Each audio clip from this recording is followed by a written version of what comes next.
So let's talk a little bit about this plan. You are calling for a national plan. What do you think has gone wrong to this point?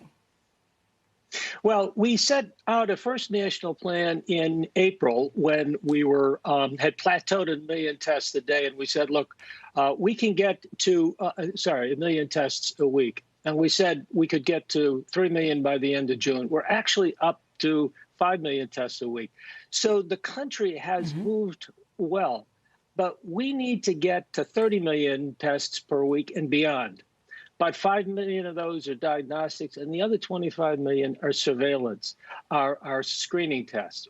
We really need to set up large-scale screening tests around protocols for workplaces, for communities, for schools, for nursing homes, and we haven't had that. And so that's number one. And number two, we do need that $75 billion to invest. We're not doing anywhere near the amount of testing that we need to do in order to track the epidemic, catch the outbreaks early. What you don't want is what we're seeing in the southern states right now is the first sign of recurrence or a surge is overloaded emergency rooms or a third of a warehouse staff out. So it's about testing. It's also about contact tracing. Because when we know who's infected and know who they've been with, we can get to those people, have them self-isolate. That has worked. We have to remember, although we see sort of, in a sense, the states, many of the states in the South on fire, in New York, New Jersey, they have bent the curve. There's no mystery what we need to do. And so this plan is about laying out what needs to be done, what it'll cost to do it, and raising the voice that this is what we need to make the country safe. Dr. Quick, I heard someone speculating yesterday that it's too late for something like this, that if we wanted this testing in place and contact tracing, it would have had to been done already, and that we've kind of lost the battle on that front. Why do you think that's not the case?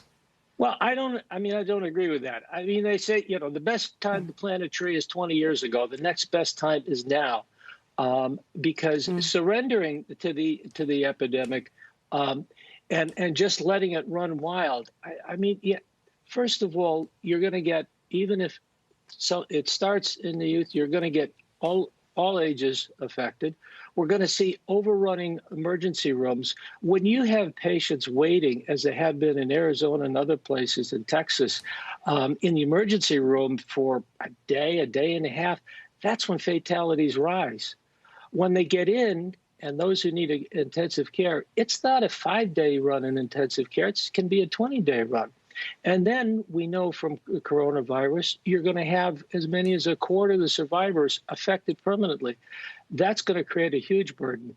So we've seen what happens when a state really tightens down. They enforce the proven mechanisms, distancing, masks, hygiene. They work. And no, it's not too late. The alternative is much worse.